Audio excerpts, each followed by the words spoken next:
David is currently the Manager of Technology Coordination and Collaboration with the Australian Government Agency and a scuba diving instructor. David has a Diploma of Engineering, a Master's degree in Project Management, and is currently pursuing a PhD in Sociology.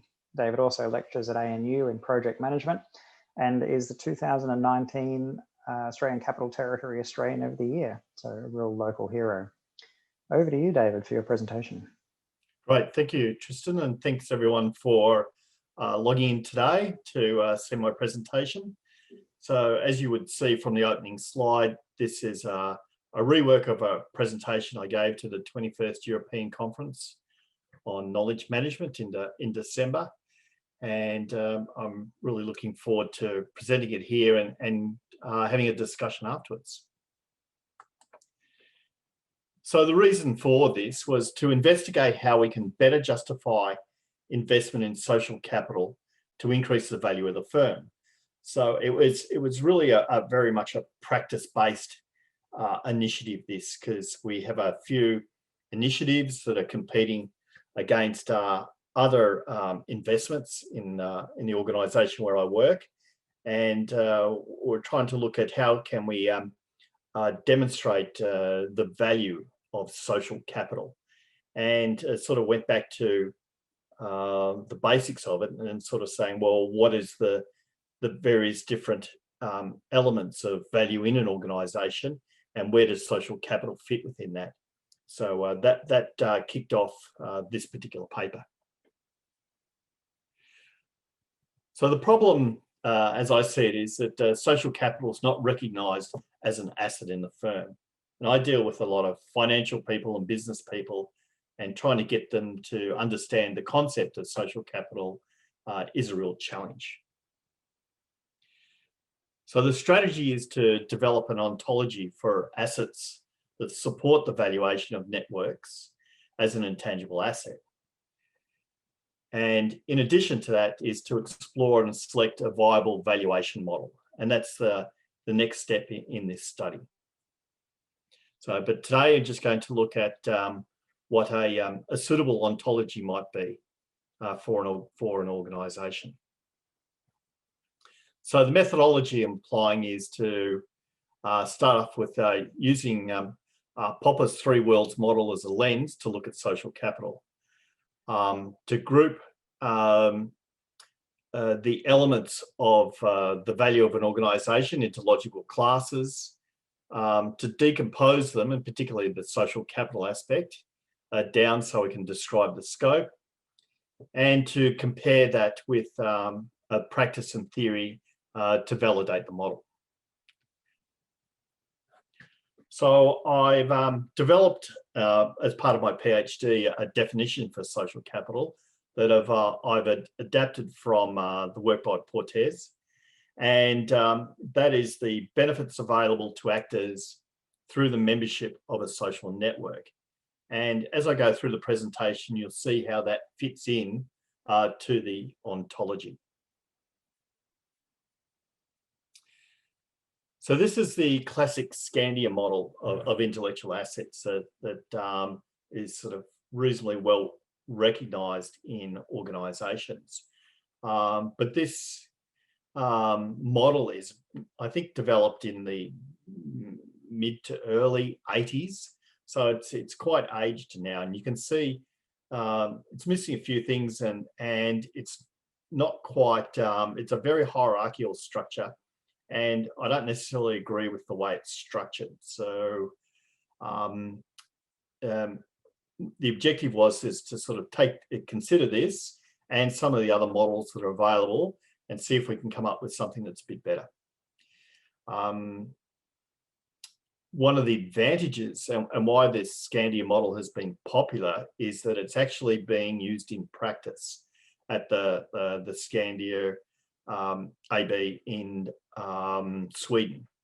So there's a number of case studies around it, and it has been something that's been used, but I think we can do better. So in this study, what I've done is I looked at a whole series of models looking at the various different assets in an organisation. And you can see down the left-hand side of the slide here is a number of those different models or authors looking at various different assets. And including that is the International Accounting Standard to look at various different elements within financial elements, but it also actually has intangibles in there as well. And what I did is I mapped those models, each one of those models, on a continuum between them being tangible into a category 1 and the ones that are quite intangible, a category 5. And what I came up with in that mapping is something that looks a bit like this. So you can see Brookings is very much a intellectual capital type model. You can see here I've grouped the Scandia model because that's referred to by Bontis, Carl Wiegand and Edvardson and referenced in their work. And you can see all the various other different authors and models that are down there, including some of the classic social capital authors such as Bordeaux and Adler and Kwon in there. And so this is sort of the model that came out of it when I did that work to sort of see how they sort of compared in there. And you see on the right-hand side, there's quite a few that are related and that I've grouped together into a social category made up of both social capital, goodwill, relationships, and customer type of capital. And so I've grouped them together. And in doing that, I've actually, and my argument is that social capital is not well defined as an asset, and that social capital is actually the missing piece in the value of the firm. So how can I actually take that analysis and turn it into a more pragmatic model? So the approach was to, or looking at it, if we take an accounting approach to valuing assets, we've effectively got 3 asset classes. There's property, plant and equipment, there's financial assets, and then the International Accounting Standard identifies intangibles. But those intangibles are quite restrictive in what it does. So it's things such as licenses or intellectual property. So they're components that you can actually, almost buy and sell. Then if we have an intellectual capital approach to asset classes, we have 3 main classes, which are structural, human and relational, and several of the models have that. And then if we start to put Karl Popper's 3 worlds model across that, we can see how they fit into that. And I guess I'm also making an assumption here that many people are aware of the Karl Popper's 3 world model, but that's possibly an assumption that's not necessarily true for this afternoon. But I wasn't going to turn this into a discussion on Karl Popper, but happy to in the Q&A or provide some background reading on his work, which is quite interesting when you're looking at intellectual assets. So taking from that work and what's coming out of it is you could group these asset classes up into these 5 technical. This is sort of a more technical aspect of it, which would be physical, financial, abstract assets, cognitive assets, and social. However, when we talk about abstract assets and cognitive assets, it's probably not really popular terms that are used that aren't great for the audience or for the practitioners. So what I'm proposing is a more pragmatic model that describes assets as either being physical, financial, structural, human, and social. So you can see that social aspect is now very much embedded into this model as a viable component of assets for the organisation. So what does that look like when we start to break it down a little bit more? So I've got these 5 assets: physical, which is very much the tangible; financial, which is actually an abstract asset, particularly if you look at the work by Karl Popper, who describes money and finance as actually being quite abstract. Some of the other work that's been done in that area from a philosophical approach sort of agrees that it's abstract, but pragmatically, the easiest way to talk about financial assets is actually to call them separately financial assets. Then there's your structural capital, which is all of like your information, data, and the intellectual value in the organisation when everyone goes home, as they call it. Then your human capital and your social capital. So I'm just going to break that down a little bit more. So the physical assets: property, plant, equipment, consumables, and something that's missing at the moment out of most of the popular models, which I think is becoming more popular, is some of the biological aspects of those physical assets. And that's things like, particularly like farms, all sorts of agriculture aspect, and I think they're worthy of a separate element within the ontology. And these fit very well into Popper's World 1, if you're familiar with that model. The financial or abstract assets under the International Accounting Standard is cash, equity, and contractual rights, and that's a fairly well-established breakdown. And it's sort of, then there's a further breakdown on that.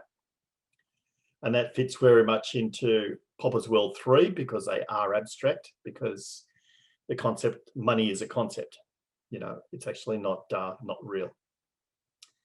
Then there's structural capital, which is your information, software, regulations, IP, and I'm suggesting that art and culture should actually be attached to that. And of course, we could have an interesting discussion about culture and whether it fits into structural capital or into human capital, and see where that goes. And that fits also into Popper's World 3. Then there's the human capital: skills, knowledge, experience. And I also am arguing that some of the personal qualities should actually be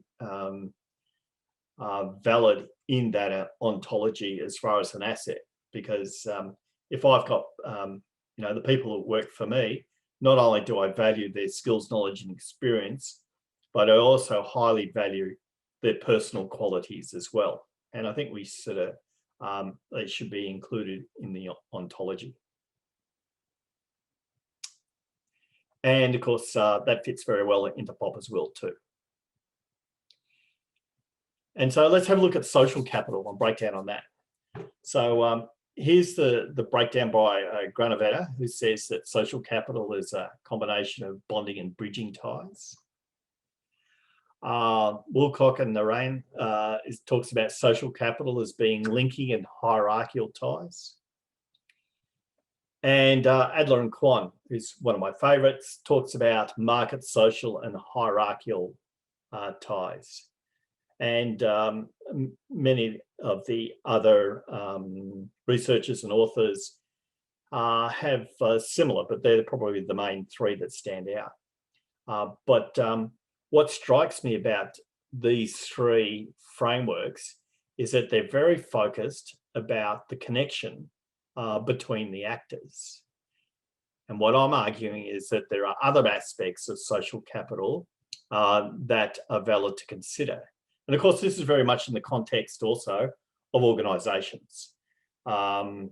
This may not necessarily be relevant to communities or to tribes or to other aspects about where social capital applies. So really, this is very much a focus on organisations.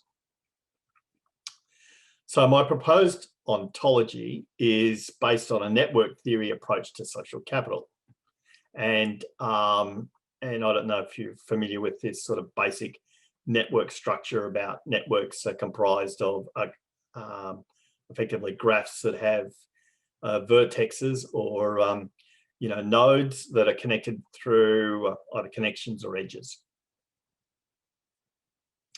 So in looking at that, I'm arguing that the components of social capital can be split up into commodities, or the benefits that you get from being in a network, the nodes or the actors of vertices, which are the various different people or nodes that are actually in a network, the connections, which are really important, and as a lot of the literature says, it's those connections and the value and the strength of those connections, which are quite relevant, and then the network itself.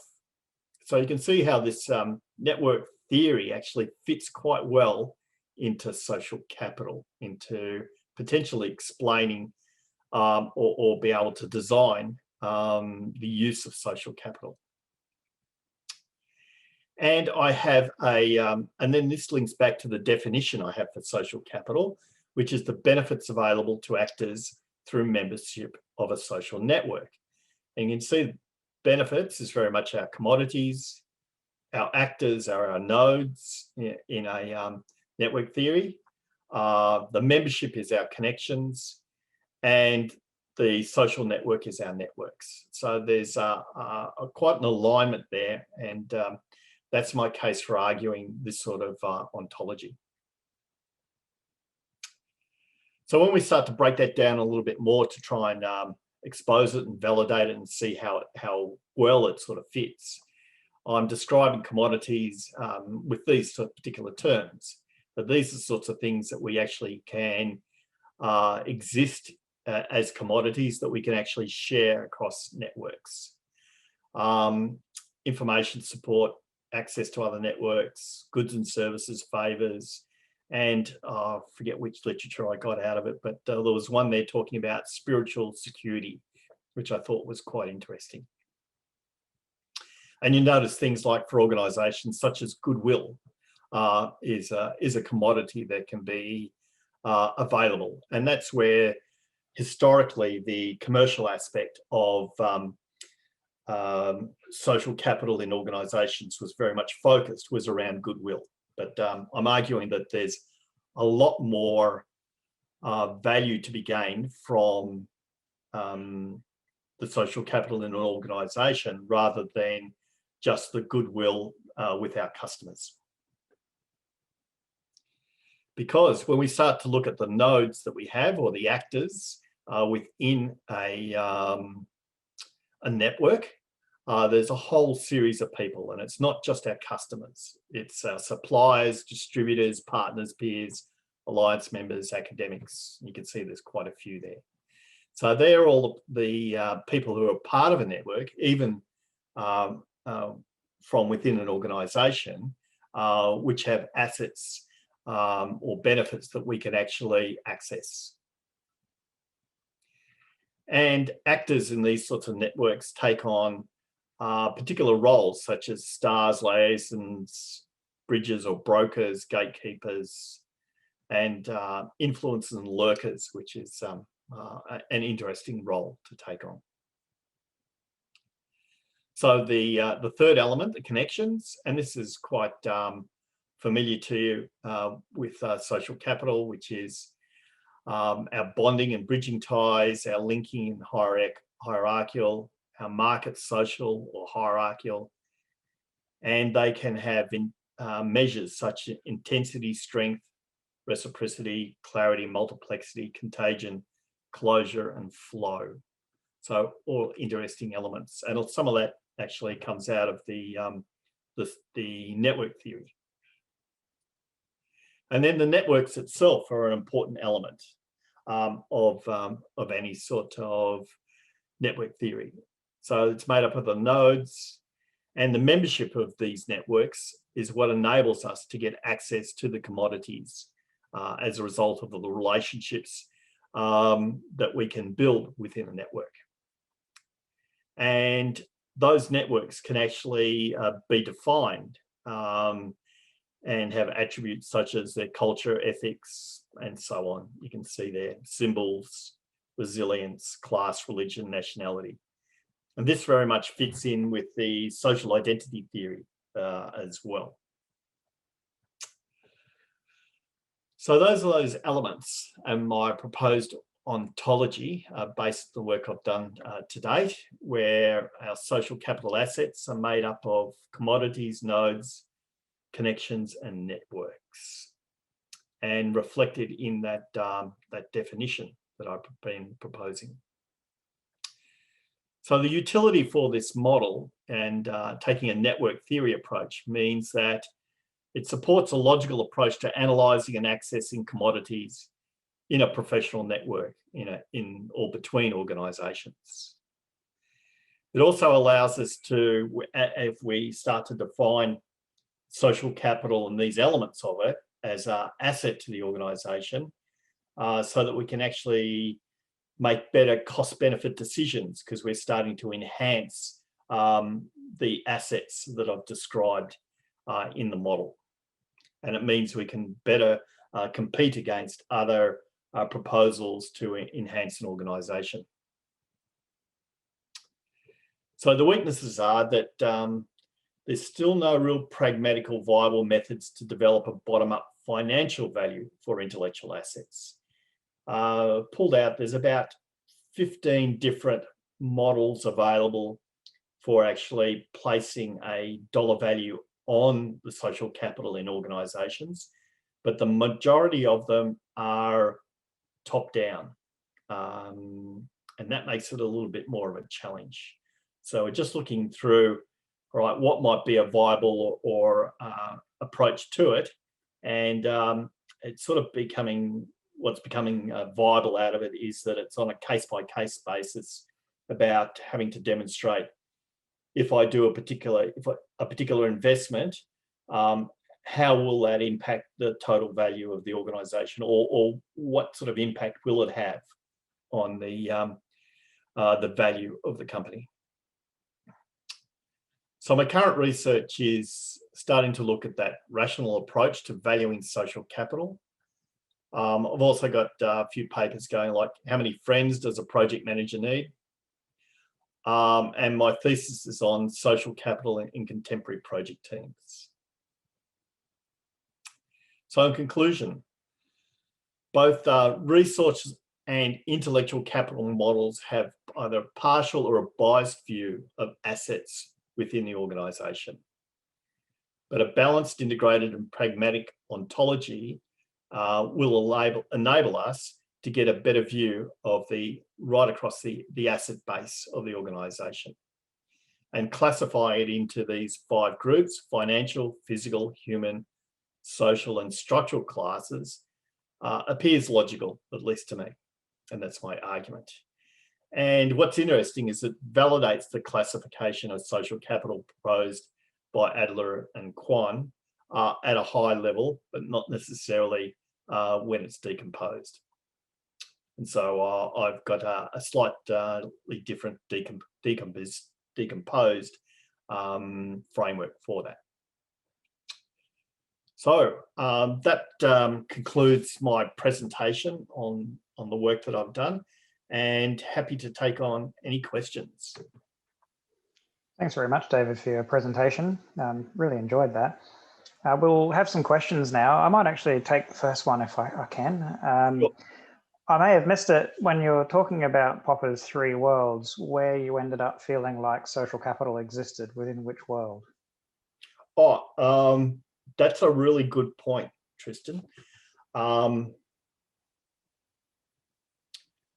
And I've been tossing up with whether or not there's actually value or an argument for a 4th world.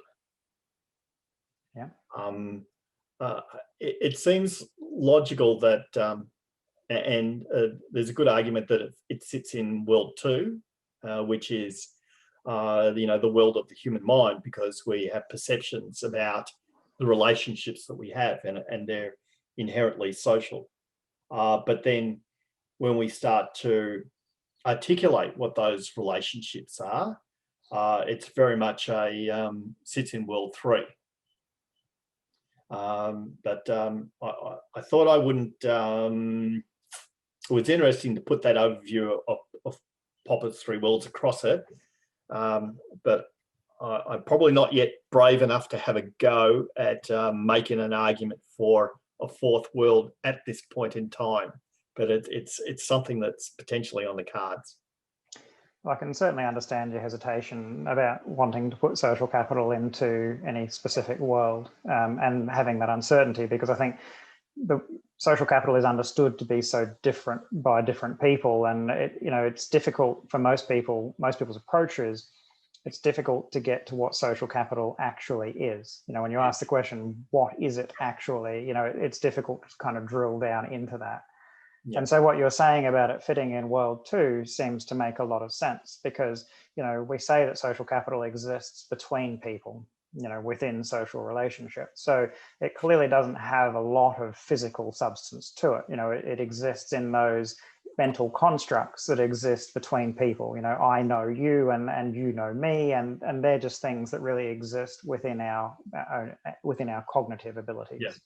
Yeah.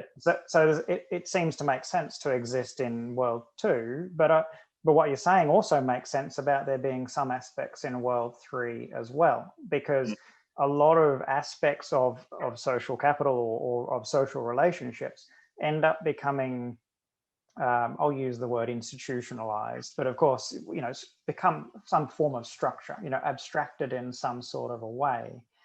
Into roles and rules and networks and organizations and positions in organizations. These things are basically abstractions that relate to the cognitive understandings that individuals have. So I think your sort of initial perception about world 2 and world 3, I think, would be quite accurate, and drilling down into what that really means for how you've then conceptualized social capital could be quite interesting, because you've done so in quite a network kind of way, which does that really mean it's world 2? You've also got in there, you mentioned like the attributes of networks, which is a lot of other sort of cognitive types of processes. But there's clearly a place for the 3rd world as well, with the abstractions around the roles and the rules and how organizations basically structure themselves. Yeah, and very much like you would see from my definition, and from a very much an organizational perspective, and it's all about what resources or assets I can access as a result of the network. So it's definitely less sociocentric, and more about, well, from those relationships, what can I get out of it to support my project? So there's very much a pragmatic approach to what objects, or particularly the world 3 assets, can I actually acquire from this relationship. Yeah, right, absolutely. So who else has a question? I think I saw Elizabeth had her hand up before. Did you want to ask one? Well, that was actually applauding, David. Thank you. Such a wonderful presentation. I really enjoyed it. I have several questions, but I'll start with my burning one, which is, why do you call it an ontology instead of a typology?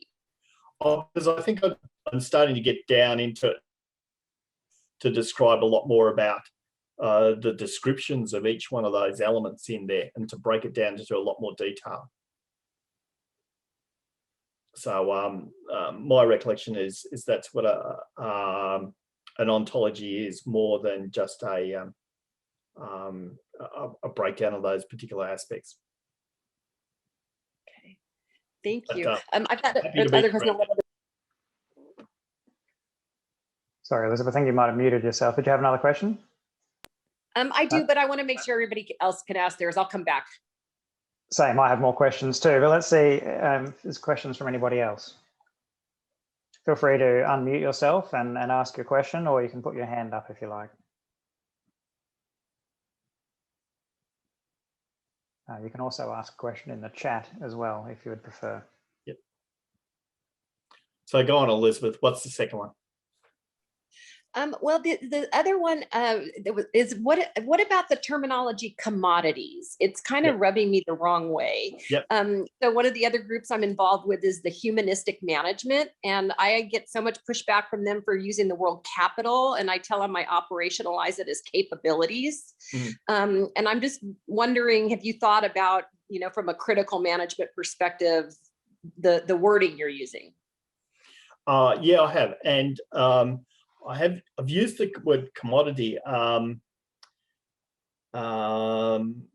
because it was a good fit, but also I'm just framing this that it's very much around organisations and about the assets that we could get into. So I guess my my target audience for this is very much the business part of the organisation and your chief financial officer.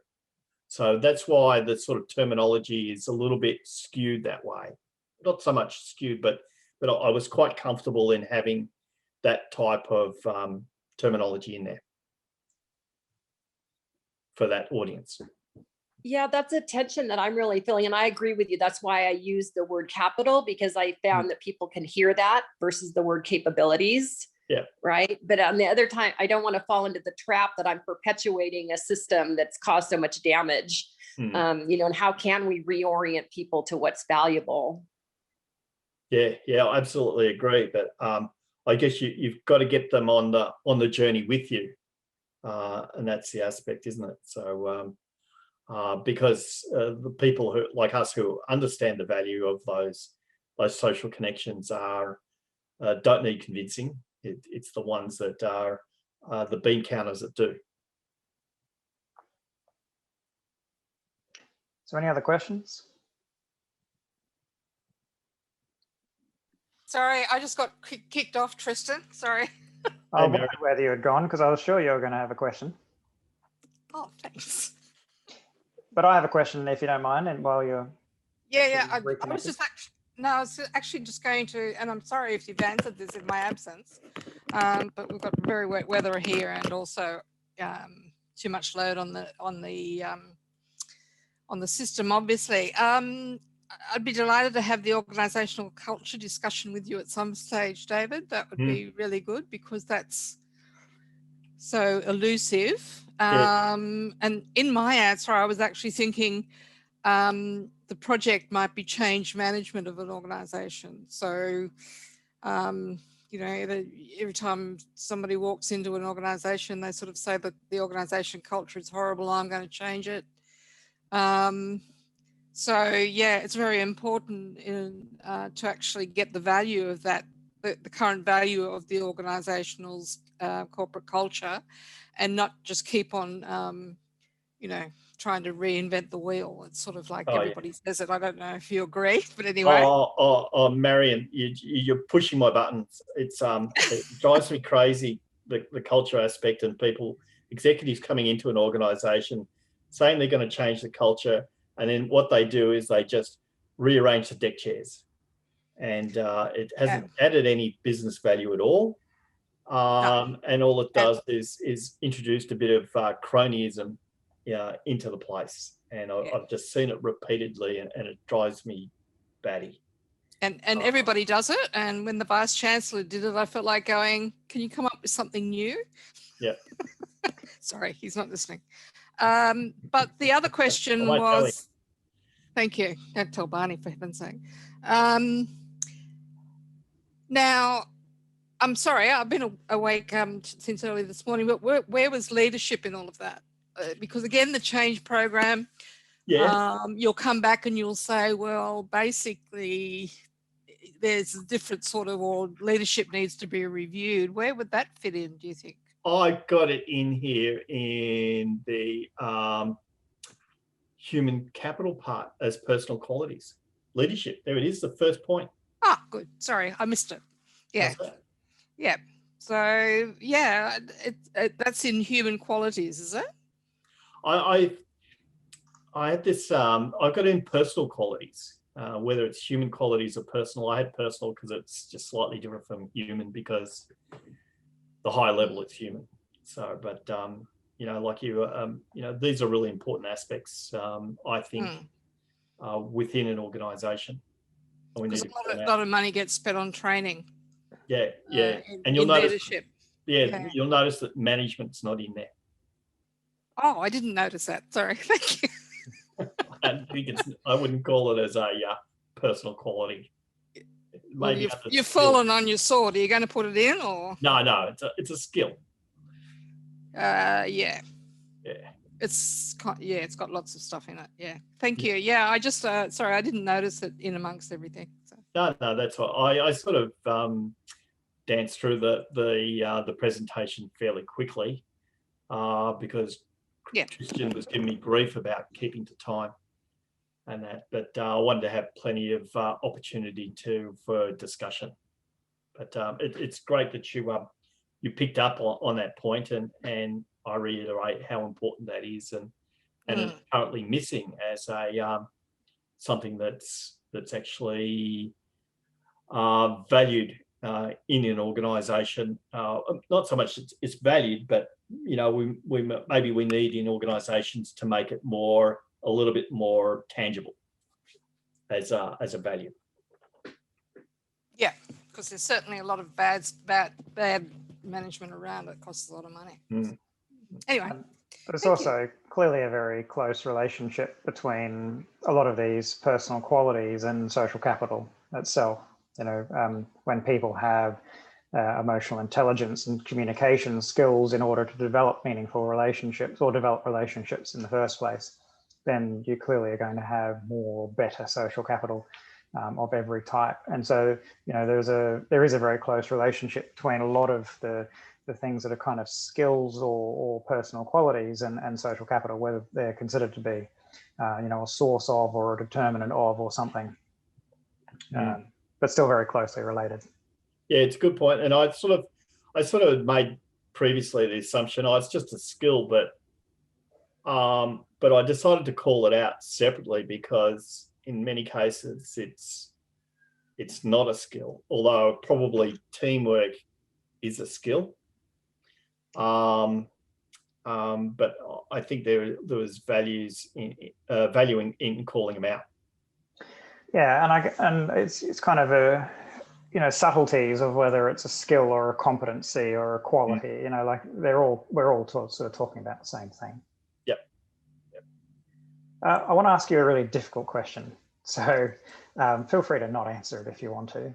Yeah, sure. I call it the positivity paradox with social capital. And when you're using a definition that explicitly states it's the benefits, it can only be benefits and it has to be positive. But as we all know, a lot of the same sorts of norms and networks and understandings and everything else can result in negative outcomes, not just positive. So is there a place for that in your ontology within your model, do you think? The negative aspects? Yeah. Oh, I think there is. I'm just that's a good question. I mean, if you were to say break this down and put values against, actually dollar values, are any of these that you would put a negative value against? Probably not in some, but in total for any one thing, you wouldn't say that it's negative, because overall these things tend to be positive, but there can be positive and negative aspects for any one of these things. And overall, in some circumstances, potentially some of them, could be negative overall. I think that'd be unlikely. Yeah, it's a good point. What about reputational damage, David? Yeah, reputation, very much, which is that that part of that commodities. That's a good point. You could not only do you have positive reputation, but reputation could be a negative in there. The other thing, I guess, in commodities is that none of these commodities come for free. So there is a cost in obtaining these commodities. And part of that cost is actually engagement in that community or in that network, and that can be relatively cheap, or it could actually be relatively expensive.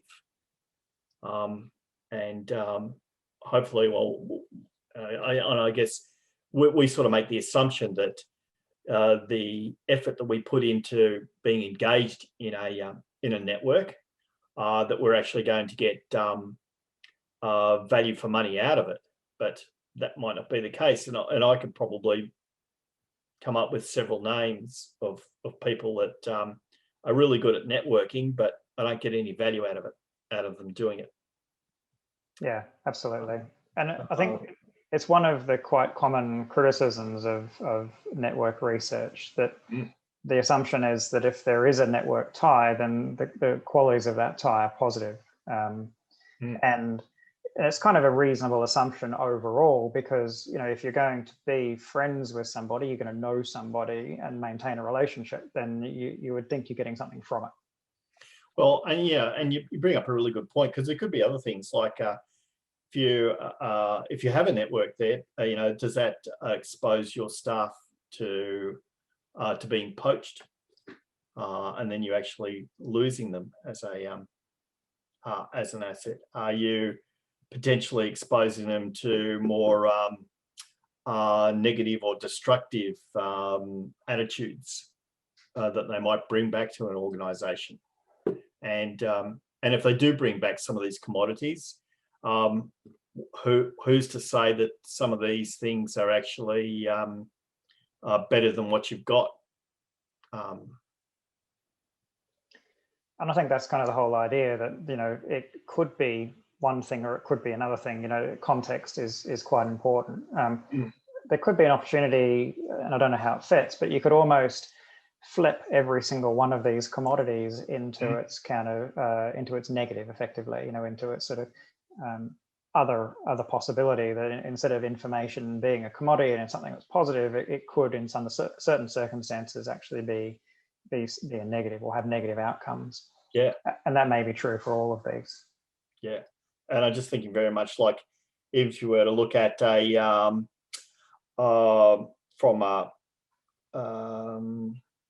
a national security perspective, you know, if you've got people who are out there networking, does that open them up more for saying being groomed into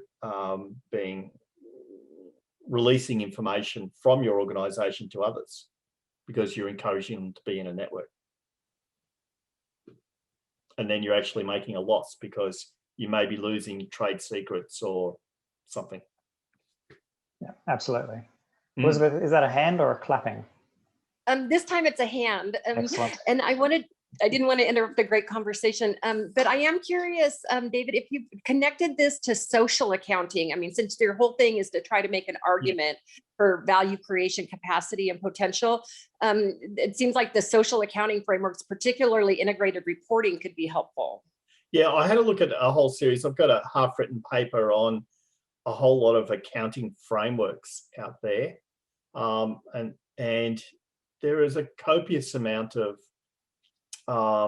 models out there, and I did look at some of the social ones, and I was looking more at some of the intellectual capital costing models, and I was surprised how many there were.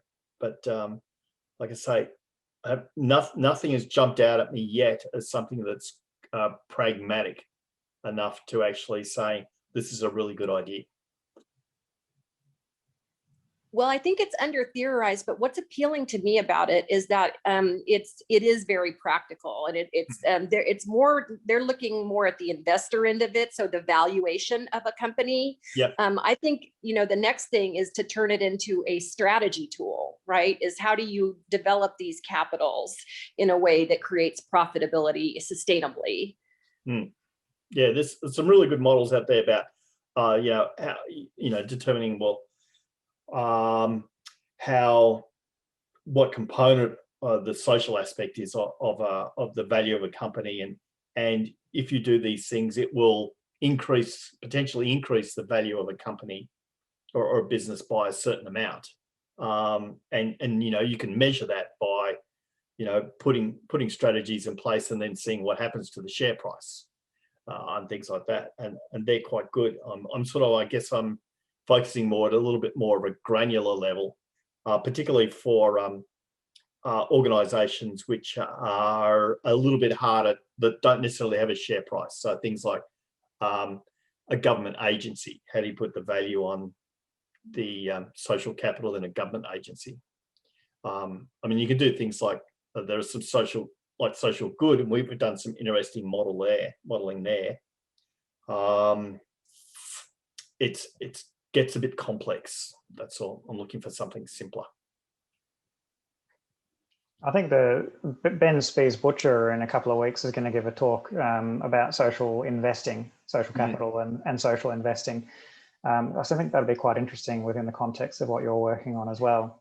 Because his early work on social capital going back about 10 or more years, Ben was really working in that quite economic space, looking at really how social capital was being used to try to assign value to social processes, basically. Yep. So there's been some stuff done by the World Bank and by the European Economic Forum as well. Yeah. So I think that'll be good. That's on the 31st of March, his presentation. Yep. Okay. Shirley, do you have a question? Yes, I thought I could maybe contribute something. I don't know if you are going to do any case studies, but we have a friend, and he's in our church, or in the Vineyard Church in Holland. And he was doing some pastoral training and things like that. And he thought he was going to use that in church, but that didn't really pan out. And he was working for IKEA. You know IKEA, right? It's over there. Isn't it? Okay. So he became like the manager or director of one of the IKEAs in Holland. And those things that he had learned in his training about, pastoral care, he applied them in his work. And he had kind of a way of doing it. I won't describe it. I don't remember exactly what he did. But it was quite interesting. And after a while, that IKEA was the only IKEA in the whole of the Netherlands that was making any money. And so he was asked to come and work for the head office. So he's working there now. But I thought, I don't know if you're going to do any case studies, but this might be interesting because you could compare, the different IKEAs maybe in Holland, if that's interesting. And then his, not department, his shop in Hengelo in the east of the country, and how things changed because of his input into the social aspect of the company.